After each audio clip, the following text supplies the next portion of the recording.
Saiki ngene. Sing wigati tatanan para wadyabala, luwih-luwih kawula negara Ngloji Tengara. Saka pengkering ingsun iki bakal dadi perang gedhe. Mula aku ora kepengin kawula sing ora ngerti kenthang ki muling lakon pojok plereting kahanan kesempyok ing ngaradan. Kawula aja nganti sengsaya, kawula aja nganti sangsara. Inggih. Ditata aja ning cedhak-cedhak ning peperangan. Lah kala wau Lasirun. Lasirun wis ben, wong sing nantang Begawan Durna ya Lasirun.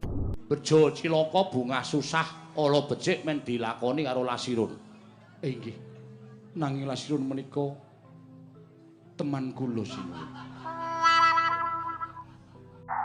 Menika rencang kula nyambut damel. Wis ben rasa digagas ben. Cah sirahe kaya tulu ngono kok. Nek ana apa-apa bantunen, nek kira-kira Lasirun kuat, wong kaya awake ya gedine ra jamak-jamak. Nek Lasirun kuat ben mengki wae. Tegese nang kene iki ana pernatan sapa sing wani mbibiti kudu wani ngrampungi. Oh inggih ngestakaken dawuh. Pate wonten dawuh sinuwun.